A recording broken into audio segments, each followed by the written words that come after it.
ఓం నమో నారాయణాయ. వారాహి అమ్మకు నమస్కరించుకుని అమ్మవారి దయ, ఆమె చల్లని చూపులు మనందరిపై ఉండాలి అని చెప్పి మనస్ఫూర్తిగా కోరుకుంటూ ఈరోజు వీడియో స్టార్ట్ చేస్తున్నానండి. ఇక ఈరోజు వీడియోలో మనం చూడబోయేది ఏంటి అంటే, వారాహి అమ్మ మన కోసం ఒక సందేశాన్ని తీసుకొచ్చింది. ఆ సందేశం వింటే మనకు రాబోయే అపాయం ఏదైతే ఉందో దాన్ని తొలగిస్తున్నాను అని చెప్పి అమ్మవారు మన కోసం సందేశాన్ని తీసుకొచ్చేసారండి. ఆ సందేశం ఏంటి, అమ్మవారు ఆ అపాయాన్ని ఏ విధంగా మనకు తొలగించబోతున్నారు అనేది ఈరోజు వీడియోలో చూద్దాం. ఇక వీడియోలోకి వచ్చేస్తే అమ్మవారు మనకి ఏం చెప్తున్నారు అంటే, అపాయం పొంచి ఉంది తల్లి, నీ వెనక నీ శత్రువు తిరుగుతూ ఉన్నాడు, జాగ్రత్త. కనీసం 55 సంవత్సరాల వయసు ఉన్న ఒక వ్యక్తి, ఆ వ్యక్తి పేరు ఇప్పుడే చెప్తానమ్మా. నిర్లక్ష్యం చేస్తే నిజంగా నీ కర్మ. ఎందుకు ఈ మాట అంటున్నాను అంటే, ఆ వ్యక్తి నీతో ఉంటున్నాడు, నీ చుట్టూ తిరుగుతున్నాడు, నీ ప్రతి ఒక్క విషయాన్ని గమనిస్తున్నాడు, నీ నీడలా వెన్నంటి వస్తున్నాడు. నువ్వు ఏం పని చేస్తున్నా, ఎటు వెళ్తున్నా సరే, ఎంత ఖర్చు చేస్తున్నా సరే, నువ్వు ఎంత సంపాదిస్తున్నావని, ఎవరితో మాట్లాడుతున్నావు, ఏ ప్రయత్నాలు చేస్తున్నావు, నీ బాధనే చూస్తూ ఉన్నాడు, నీ దుఃఖాన్ని చూస్తూ ఉన్నాడు, నువ్వు ఎలాంటి స్థితిని అనుభవిస్తున్నావో చూస్తూ ఉన్నాడు. ప్రతి ఒక్క విషయాన్ని కూడా గమనిస్తూనే ఉన్నాడు. నీ నీడలా నువ్వు ఏం చేసినా, ఎటు వెళ్ళినా తన కన్ను నీ మీదనే ఉంటుంది బిడ్డ. ఈ 55 సంవత్సరాల మధ్య వయసున్న ఈ వ్యక్తి ఎందుకు నిన్ను ఇంతలా గమనిస్తున్నాడు, నీ చుట్టూ ఎందుకు తిరుగుతున్నాడు, ఎందుకు నిన్ను అంత పరీక్షగా చూస్తున్నాడు, ఎందుకంత దీక్షణంగా చూస్తున్నాడు, ఖచ్చితంగా నీకు తెలపాలని నేను నీ అమ్మను, నా బిడ్డకు ఈ సందేశాన్ని తీసుకొచ్చాను. ఎందుకంటే ఈ వ్యక్తి మనసులో ఏముంది, ఎందుకు ఇలా చేస్తున్నాడో తెలుసుకుంటేనే నువ్వు జీవితంలో ఒక అడుగు ముందుకు వెయ్యగలవు. లేకపోతే నువ్వు చాలా నష్టపోవాల్సి ఉంటుంది. నిజంగా నీ కర్మనే చెప్పాలి. జాగ్రత్తగా ఈరోజు నేను చెప్పేటి ఈ సందేశాన్ని పూర్తిగా విని, ఆ వ్యక్తి ఎవరు, ఎందుకు వచ్చాడు అనేదాన్ని అర్థం చేసుకుని జాగ్రత్త పడు. ఈ వ్యక్తి గురించి చెప్పాలి అంటే ఇప్పుడు కాదమ్మా, కొన్ని రోజులుగా, కొన్ని వారాలుగా, కొన్ని నెలలుగా ఈ వ్యక్తి నిన్ను గమనిస్తున్నాడు, నీ వెంట పడుతున్నాడు, నీ చుట్టూ తిరుగుతున్నాడు, నీ నీడలా ఉంటున్నది. కొన్నేళ్లుగా ఇదే పని చేస్తున్నాడు ఈ వ్యక్తి. నీ విషయంలో ప్రతిసారి సమయం దొరికినప్పుడు, అదును దొరికినప్పుడల్లా తన ప్రతాపాన్ని చూపిస్తూనే పోతున్నాడు. తన పని తాను చేసుకుంటూనే పోతున్నాడు. కానీ నువ్వు అది గుర్తించలేకపోతున్నావు, పసిగట్టలేకపోతున్నావు. అంతలా నీ నీడలా ఉన్నాడు. ప్రతి క్షణం అడుగడుగున, ఎటు చూసినా, ఎటు వెళ్ళినా నీ నీడలానే ఉంటున్నాడు. నీ నీడలా వస్తూ ఉన్నాడు, నీ చుట్టూ తిరుగుతూ ఉన్నాడు. ఎక్కడ అవకాశం దొరుకుతుందా, ఎక్కడ జోరు పడదామా అన్నట్లుగా ఈ వ్యక్తి నీ వెంట తిరుగుతున్నాడు. కానీ తను నీ విషయంలో కల్పించుకునే సందర్భం, సమయం ఏది లేకపోయినా, అవసరం లేకపోయినా సరే తన ప్రతాపాన్ని చూపిస్తూనే ఉన్నాడు, తన పనితనాన్ని చూపిస్తూనే ఉన్నాడు. కానీ నువ్వు అది గుర్తించలేక, కనుక్కోలేకపోతున్నావు. దానికి కారణం ఏంటి అంటే, నీ చుట్టూ ఏం జరుగుతుంది, అసలు నీ వెంట ఎవరు పడుతున్నారు, నీ నీడలా ఎవరు వస్తున్నారు, ఎవరు తిరుగుతున్నారు, ఈ విషయంలో వాళ్ళు చేస్తున్నది మంచా చెడా ఏది కూడా నువ్వు తెలుసుకోలేక గుడ్డిగా అలా వెళ్ళిపోతూనే ఉన్నావు. నీ చుట్టూ ఏం జరుగుతుందో నువ్వు తెలుసుకోలేకపోతున్నావు, కనిపెట్టలేకపోతున్నావు. నీకు అసలు గమనానికే రావటం లేదు. అయితే ఇంతకాలం కూడా కొంతకాలం కష్టాలు పడ్డావు, బాధల్ని అనుభవించావు, అవకాశాలు లేక అల్లాడిపోయావు, సంపాదన తక్కువ ఉండి అల్లాడిపోయావు. ఇంకా బయట కూడా కొన్ని చెప్పుకోలేని, అనుకోలేని సమస్యల్ని ఎదుర్కొని బాధపడుతూనే వచ్చావు. కానీ నీ మనసుకు అనిపించేది, ఇది నన్ను పెద్దగా బాధించే బాధ అవుతుందేమో, నేను భరించలేని కష్టం అవుతుందేమో, తీర్చుకోలేని కష్టం అవుతుందేమో, ఎలా భగవంతుడా, తల్లి వారాహి అమ్మ, నేనేం చెయ్యను తల్లి, నేను ఇలాంటి సమయంలో ఉన్నాను అన్నంత పెద్ద సమస్య కూడా ఏంటంటే నువ్వు భరించగలిగే అంత అయిపోతుంది కదా. అంత కొండంత సమస్య కూడా నీకు చీమంతలా తగులుతూ ఉంది. అది ఒక రకంగా నీకు అదృష్టమనే చెప్పాలి. ఆ అదృష్టానికి కారణం ఏంటో కూడా ఈరోజు నీ వారాహి అమ్మను నేను నీకు కారణం చెప్పబోతున్నాను. ఆ గుట్టు బట్టబయలు చేయబోతున్నాను. విని తట్టుకునే గుండె నిబ్బరం నీకుందా? గుండె ధైర్యం నీకుందా? గుండె గుప్పెట్లో పెట్టుకొని విను. ఒక్కసారి నీ అమ్మ వారాహి అమ్మ చెప్తాను దానికి కారణం ఏంటి అని. నీ గుండె జల్లుమంటుంది. గుండె జారి అరికాల్లోకి వచ్చేస్తుంది. తప్పకుండా నువ్వు తెలుసుకోవాల్సిన విషయమే. అందుకే నీ వారాహి అమ్మను పనిగట్టుకొని మరీ ఈరోజు నీకోసం ఈ సందేశాన్ని తీసుకొచ్చాను. మూసుకుపోయిన నీ కళ్ళను తెరిపించడానికి, గుడ్డిగా వెళ్తున్న నీ కళ్ళకి ఒక వెలుగును చూపించడానికి, ఆ వెలుగు ఎక్కడి నుంచి వస్తోంది నీకని చెప్పడానికే. నీ జీవితంలో ఇది వరకు నువ్వు పడ్డ బాధలు కానీ, కష్టాలు కానీ, అగచాట్లు కానీ, కన్నీళ్లు కానీ అవన్నీ ఒక్కసారిగా నీ మీద పడి నీకు ఊపిరి సలపనివ్వకుండా నిన్ను ఉక్కిరి బిక్కిరి చేసేలాంటి సమస్యలే వచ్చాయి, బాధలే వచ్చాయి, కష్టాలే వచ్చాయి. కానీ ఆ కష్టాల సుడిగుండంలో నువ్వు కొట్టుకుపోకుండా, ఆ బాధల సునామీలో నువ్వు కొట్టుకుపోకుండా పెను ప్రమాదం నుంచి చిరు ప్రమాదం వరకు తప్పించుకోగలుగుతున్నావు. దానికి కారణం ఏంటో తెలుసా?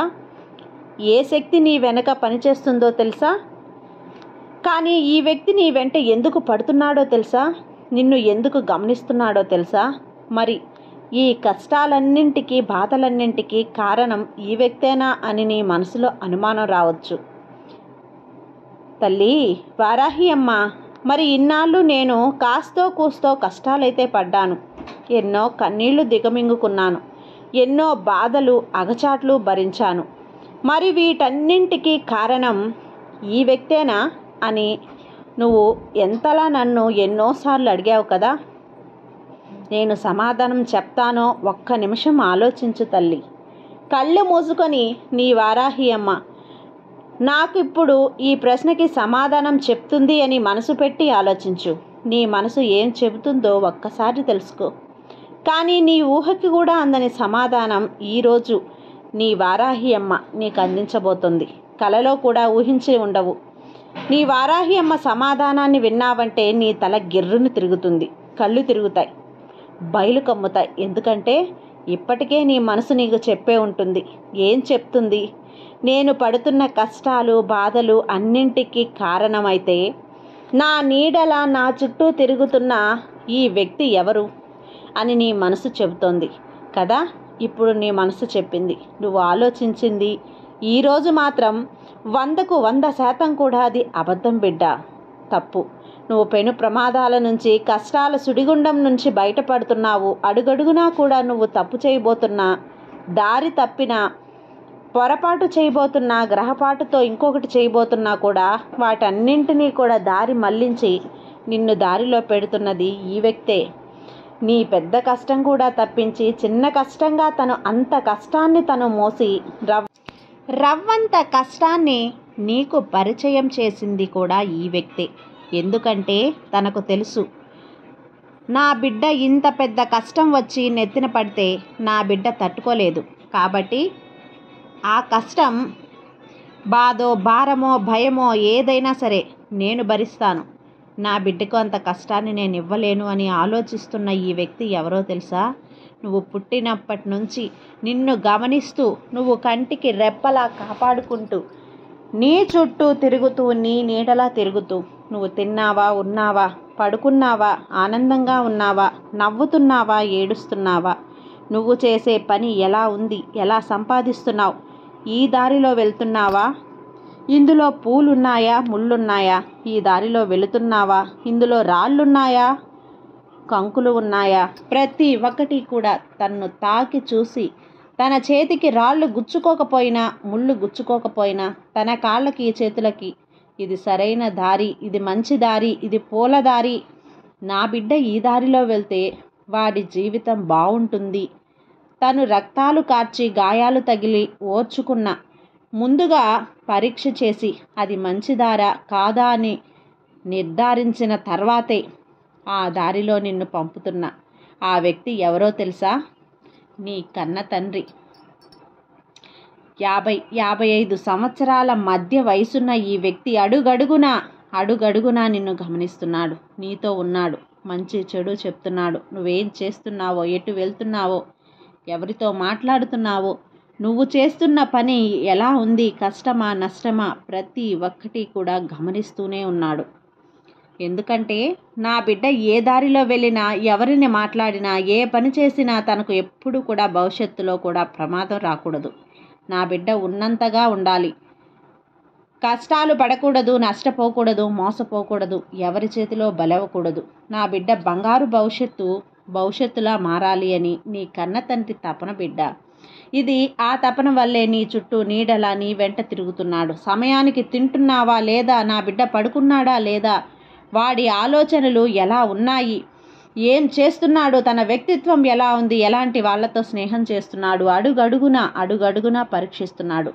మంచంటే అటువైపే నిన్ను వెళ్ళటానికి ఒప్పుకుంటున్నాడు, చెడైతే దండిస్తున్నాడు, వద్దు అంటున్నాడు. నా తండ్రి ఇలా అన్నాడు కదా, వద్దు అంటున్నాడు, నా ఆశల్ని చంపేసుకుంటున్నాడు, నేను వెళ్ళాలన్న చోటికి వద్దంటున్నాడు, చేయాలన్న పని వద్దంటున్నాడు అని నీ తండ్రి మీద నువ్వు కక్ష పెంచుకున్నావు. గుర్తుందా బిడ్డ? నీ తండ్రిని నువ్వు ఒక శత్రువుగా భావిస్తున్నావు. కానీ నీ తండ్రి మాత్రం తెలుసు, నా బిడ్డకు ఏది మంచి ఏది చెడు అనేది తెలుసు. ఈరోజు నువ్వు ఉన్నత స్థితిలో లేకపోతే ఈ స్థాయి నీకెక్కడిది? ఎప్పుడో చెడుదారులు పట్టి, చెడు బుద్ధులు పట్టి జీవితం సర్వనాశనం చేసుకునేవాడివి కదా. ఈ యొక్క ఆలోచన ఎందుకు రావట్లేదు నీకు? ఈ జ్ఞానోదయం నీకెందుకు కలగడం లేదు బిడ్డ? ప్రతి తల్లిదండ్రి ఏది చెప్పినా నీ మంచి కోరే.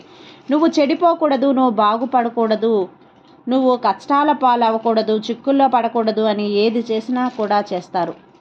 ఒకటి తెలుసా బిడ్డ, నువ్వు చిన్న బిడ్డగా ఉన్నప్పుడు నీ ఒంటికి బట్టలు ఏవైనా కొత్త బట్టలు చెయ్యాలి అంటే చేతితో ఇలా తమిడి చూస్తారు, ఆ బట్టని ఇలా నలిపి చూస్తారు. ఎందుకు? ఇది మెత్తగా ఉందా, గట్టిగా ఉందా, ఏమైనా గుచ్చుకునే విధంగా ఉందా?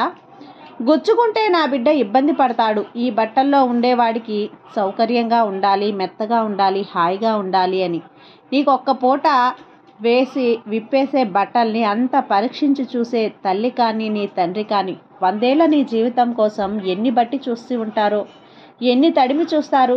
వాళ్ళకి తెలియదా నీ కష్టమేంటో, నీ నష్టమేంటో, నీ మేలేదో, నీకు చెడేదో, నీ ఆనందం ఎందులో ఉంది, నువ్వు బాధ ఎందులో పడతావు తెలియదా వాళ్ళకి? అనుభవం ఎంత ఉందమ్మా. ఈ ముక్క నువ్వు అర్థం చేసుకోలేక చిన్నప్పటి నుంచి నా ఆనందాలకు అడ్డుపడ్డారు. నేనేది చెయ్యాలన్నా వద్దు అన్నారు, ఎక్కడికి వెళ్ళాలన్నా ఏదైనా చేయబోతే వద్దన్నారు. ఏదో ఒకటి నాటకం అయిపోతుంది. ఆ మాటల వెనుకున్న మర్మమేంటో, మనసేంటో అర్థం చేసుకోలేకపోయావు కదా. ఇప్పటికైనా మించిపోయిందేమీ లేదు.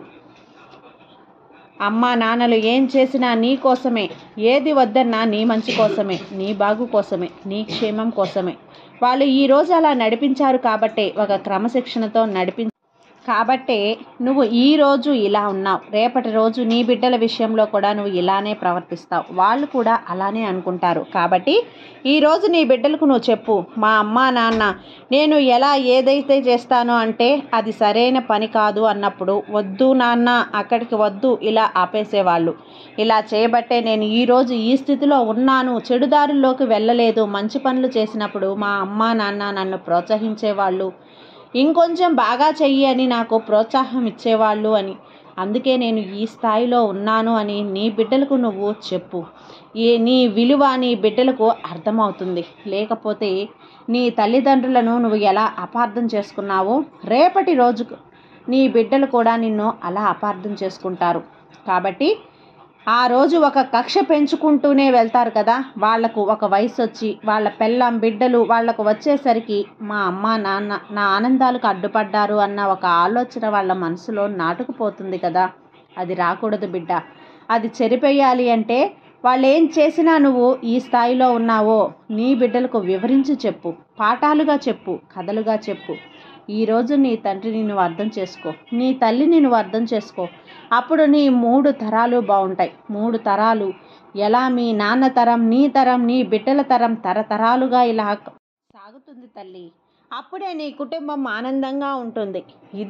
ఇదే నీకు చెప్పడానికి నీ వారాహి అమ్మను నేనొచ్చాను. నీ మనసులో ఉన్న ఆ కలతను తురిపేయడానికి, చెడిపేయడానికే వచ్చాను. ఈ సందేశాన్ని నీకు తెలిపి నీ అమ్మ నాన్నలతో నీ అనుబంధం ఏ విధంగా ఉండాలి అనేది నీ కళ్ళకు కట్టినట్లు చూపించడానికే వచ్చాను బిడ్డ.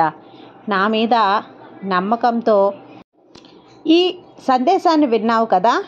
ఈ సందేశం నీకు ఆనందాన్ని కలిగిస్తుందని భావిస్తూ ఇక ఈరోజు వీడియో ఇంతటితో ముగిస్తున్నానండి. ఈ వీడియో మీకు నచ్చినట్లయితే లైక్ చేసి సబ్స్క్రైబ్ చేయండి. మరికొంతమంది భక్తులకు షేర్ చేయండి. సర్వే జన సుఖినో భవంతు. జై వారాహి మాత.